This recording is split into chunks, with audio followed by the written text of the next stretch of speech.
High command ಭೇಟಿ ಬಳಿಕ ಅಜ್ಜಯ್ಯನ ಸನ್ನಿಧಾನಕ್ಕೆ ತೆರಳಿದ್ದಾರೆ ಡಿಕೆಶಿ. ನೊಣವಿನಕೆರೆ ಕಾಡಸಿದ್ದೇಶ್ವರ ಮಠಕ್ಕೆ ಭೇಟಿ ಕೊಟ್ಟಿದ್ದಾರೆ.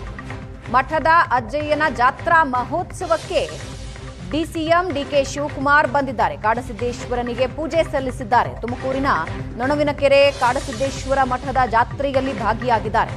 ನೊಣವಿನಕೆರೆ ಅಜ್ಜಯ್ಯನ ಮೇಲೆ ಅಪಾರವಾದ ನಂಬಿಕೆ ಇದೆ ಡಿಕೆ ಶಿವಕುಮಾರ್ ಅವರಿಗೆ. ಕುರ್ಚಿ ಸಂಘರ್ಷದ ಮಧ್ಯೆ ಹೈಕಮಾಂಡ್ ಭೇಟಿಯಾಗಿ ಮಾತಾಡಿಕೊಂಡು ಬಂದ್ರು. ಅದಾದ ಮೇಲೆ ಅಜ್ಜಯ್ಯನ ಸನ್ನಿಧಾನಕ್ಕೆ ಡಿಕೆ ಶಿವಕುಮಾರ್ ಭೇಟಿ ಕೊಟ್ಟಿದ್ದಾರೆ.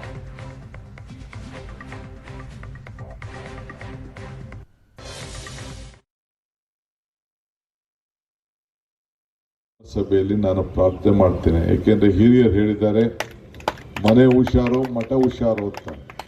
ನಿಮ್ಮ ಮನೆಯನ್ನು ನೀವು ಯಾವ ರೀತಿ ಕಾಪಾಡ್ತೀರಿ, ಗುರುವೇ ನಮಗೆಲ್ಲರೂ ಕೂಡ ಜಗತ್ನ ಪಾಲಕ ಅಂತ ಹೇಳಿ ಬ್ರಹ್ಮಸಭೆಯಲ್ಲಿ ನಾನು ಪ್ರಾರ್ಥನೆ ಮಾಡ್ತೇನೆ. ಏಕೆಂದರೆ ಹಿರಿಯರು ಹೇಳಿದ್ದಾರೆ, ಮನೆ ಹುಷಾರು ಮಠ ಹುಷಾರು ಅಂತ. ನಿಮ್ಮ ಮನೆಯನ್ನು ನೀವು ಯಾವ ರೀತಿ ಕಾಪಾಡ್ತೀರಿ, ಗುರುವೇ ನಮಗೆಲ್ಲರೂ ಕೂಡ ಜಗತ್ನ ಪಾಲಕ ಅಂತ ಹೇಳಿ ಬ್ರಹ್ಮಸಭೆಯಲ್ಲಿ ನಾನು ಪ್ರಾರ್ಥನೆ ಮಾಡ್ತೇನೆ. ಏಕೆಂದರೆ ಹಿರಿಯರು ಹೇಳಿದ್ದಾರೆ, ಮನೆ ಹುಷಾರು ಮಠ ಹುಷಾರು ಅಂತ. ನಿಮ್ಮ ಮನೆಯನ್ನು ನೀವು ಯಾವ ರೀತಿ ಕಾಪಾಡ್ತೀರಿ, ಗುರುವೇ ನಮಗೆಲ್ಲರೂ ಕೂಡ ಜಗತ್ನ ಪಾಲಕ ಅಂತ ಹೇಳಿ. ನೊಣವಿನಕೆರೆ ಕಾಡಸಿದ್ದೇಶ್ವರ ಮಠಕ್ಕೆ ಭೇಟಿ ಕೊಟ್ಟಿದ್ದಾರೆ.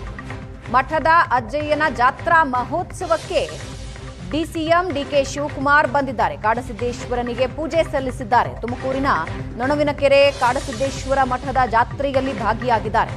ನೊಣವಿನಕೆರೆ ಅಜ್ಜಯ್ಯನ ಮೇಲೆ ಅಪಾರವಾದ ನಂಬಿಕೆ ಇದೆ ಡಿಕೆ ಶಿವಕುಮಾರ್ ಅವರಿಗೆ. ಕುರ್ಚಿ ಸಂಘರ್ಷದ ಮಧ್ಯೆ ಹೈಕಮಾಂಡ್ ಭೇಟಿಯಾಗಿ ಮಾತಾಡಿಕೊಂಡು ಬಂದ್ರು. ಅದಾದ ಮೇಲೆ ಅಜ್ಜಯ್ಯನ ಸನ್ನಿಧಾನಕ್ಕೆ ಡಿಕೆ ಶಿವಕುಮಾರ್ ಭೇಟಿ ಕೊಟ್ಟಿದ್ದಾರೆ.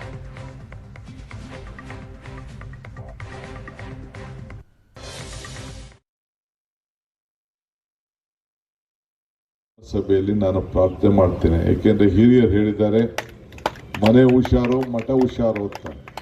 ನಿಮ್ಮ ಮನೆಯನ್ನು ನೀವು ಯಾವ ರೀತಿ ಕಾಪಾಡ್ತೀರಿ, ಗುರುವೇ ನಮಗೆಲ್ಲರೂ ಕೂಡ ಜಗತ್ನ ಪಾಲಕ ಅಂತ ಹೇಳಿ ಬ್ರಹ್ಮಸಭೆಯಲ್ಲಿ ನಾನು ಪ್ರಾರ್ಥನೆ ಮಾಡ್ತೇನೆ. ಏಕೆಂದರೆ ಹಿರಿಯರು ಹೇಳಿದ್ದಾರೆ, ಮನೆ ಹುಷಾರು ಮಠ ಹುಷಾರು ಅಂತ.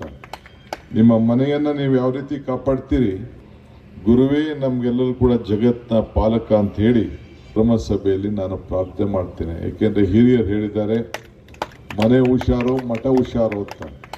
ನಿಮ್ಮ ಮನೆಯನ್ನು ನೀವು ಯಾವ ರೀತಿ ಕಾಪಾಡ್ತೀರಿ, ಗುರುವೇ ನಮಗೆಲ್ಲರೂ ಕೂಡ ಜಗತ್ನ ಪಾಲಕ ಅಂತ ಹೇಳಿ.